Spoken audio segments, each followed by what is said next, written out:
E chegou a hora de falar sobre o controle da informação documentada. Chegamos no requisito 7.5.3 da etapa 7.5 da norma que fala de informação documentada. Então, se você quer entender agora como trabalhar a questão do controle dos documentos no seu processo, seja ele documento ou registro, vem comigo para a aula de hoje.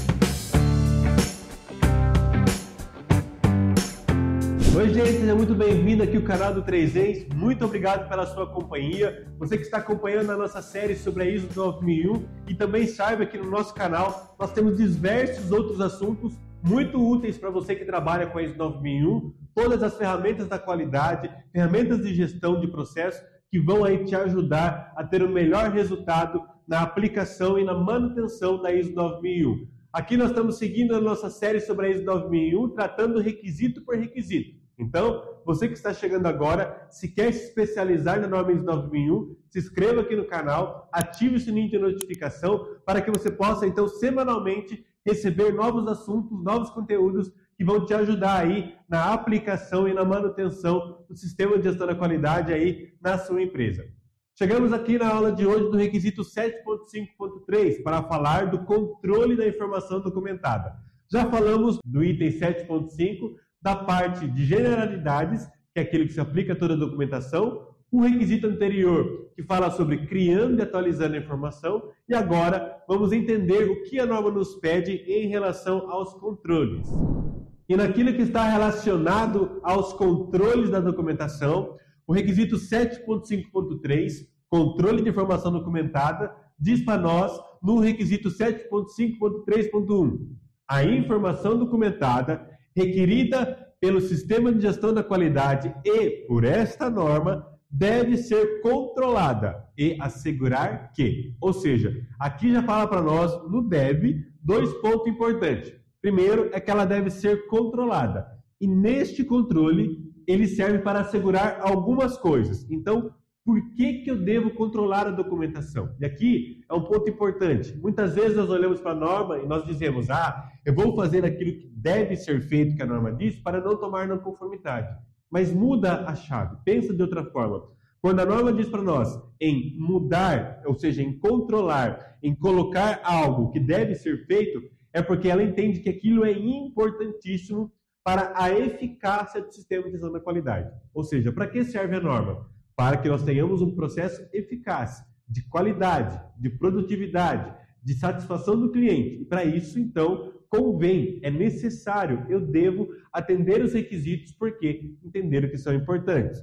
Então, deve ser controlada e assegurar que, ou seja, vamos ver o que deve ser assegurado, o que deve ser controlado. A primeira parte, no requisito A, diz da seguinte forma, que ela esteja disponível e adequada para uso onde e quando ela for necessária. Ou seja, a documentação, ou seja, dentro do controle de informação documentada, eu devo me preocupar primeiro que ela esteja disponível. Disponível para quem? Para quem vai precisar da documentação. Ou seja, quem está trabalhando na produção, ela tem que ter o documento, o processo, a instrução de trabalho disponível para ela. Ou seja, no requisito anterior, nós vimos que precisa entrar na análise crítica o formato da documentação. Se eu tenho um documento eletrônico e o pessoal lá na produção, então eu tenho que pensar nessa questão, se ele está disponível. Se ele está eletrônico, quem está na produção e não tem computador, não vai conseguir acessar esse documento. Ou seja, então talvez eu tenha que ter para eles da produção uma versão física, em papel, para que possa, por exemplo, ter acesso, folhear, ler o documento. Ou seja, isso quer dizer não estar disponível. Quem trabalha tem que ter acesso àquele documento na sua área, no seu processo. E também se ela está adequada para o uso. Ou seja, além de estar disponível, a pessoa vai acessar quando quer, ela está adequada para o uso? Em que sentido? A documentação pode ser acessada a qualquer momento, quando ele quer, no formato que ele quer, na linguagem que ele quer? Ou seja, não adianta ter um documento escrito em inglês se quem vai ler só sabe ler em português. Então, isso é uma questão de adequação ao uso. Não adianta ter um documento com linguagem de engenharia para alguém que vai estar ali utilizando no processo. Então, aqui na linguagem, por exemplo, na adequação ao uso, eu tenho que me adequar à linguagem do processo que a documentação está sendo aplicada. E isso é importantíssimo para o sucesso da documentação. E também onde e quando ela for necessária. Em que processo, em que lugar, onde ela está guardada, em que pasta. A pessoa sabe e quando for necessário ela consegue ter acesso, ela não vai ficar perdida, perdendo tempo lá procurando a documentação. Então, olha quanta coisa importante no controle da documentação. Vamos ver o que diz o requisito B também para nós. O requisito B diz da seguinte forma: que ela esteja protegida suficientemente, por exemplo, contra perda de confidencialidade. Ou seja, aquele documento ele deve ter algum tipo de proteção. Normalmente, as empresas, quando têm documento em papel, documento físico, coloca lá, por exemplo, no rodapé uma informação: documento confidencial, documento que não pode ser reproduzido, documento de uso exclusivo para o setor tal. Ou seja, você está deixando ali claro que aquele documento tem informação que é confidencial. Por exemplo, um documento de RH.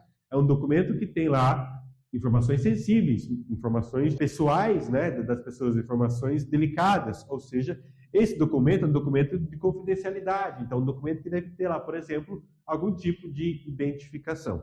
Também, entendendo na questão da proteção suficientemente, a questão do uso impróprio ou de perda de integridade. Uso impróprio, o que quer dizer? Por exemplo, eu estou utilizando um documento que já está obsoleto. Ou seja, eu preciso identificar, eu preciso saber se aquele documento está apropriado para a minha área, se ele está na versão adequada, se ele está na revisão adequada, se ele não está obsoleto ao seu uso.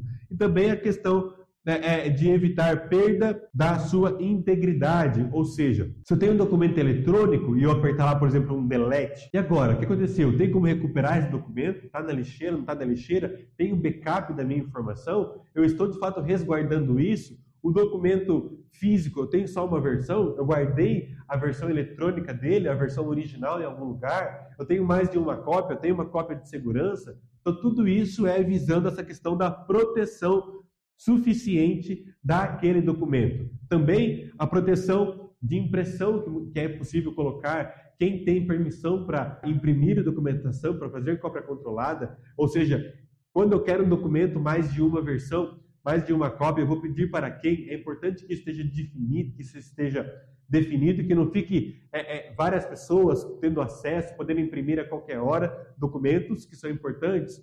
Tem documentos, por exemplo, que são de extrema confidencialidade, são documentos de engenharia. Se um documento desse, por exemplo, foge da minha empresa, uma outra empresa que pega aquela documentação pode estar copiando o meu processo.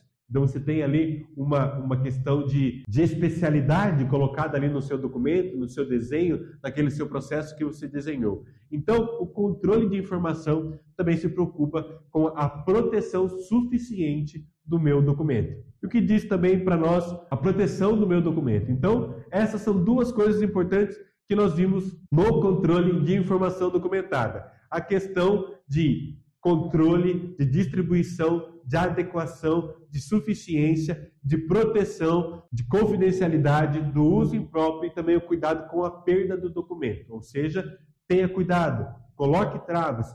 Principalmente hoje, na era digital, há muitas ferramentas para você bloquear, para você impedir a impressão, de você impedir que tal área acesse um documento que não convém a ela, impedir que a impressão indevida, impedir que o documento tenha cópias que não são controladas. Muitas formas para você pensar, aplicar, pensando aí então na segurança do seu processo, na segurança da informação e também na expertise da sua área. Então, é isso que diz para nós a etapa de controle da informação documentada. Nós vamos ver, então, na próxima aula, sobre como controlar essa documentação. Nós vimos o requisito 7.5.3.1 e veremos, então, na próxima aula, o 7.5.3.2. Aqui é os cuidados que eu devo ter e depois como controlar. Então, espero ter ficado claro para você. Deixa o teu like, o teu comentário se ficou alguma dúvida e nos vemos, então, na próxima aula. Até breve.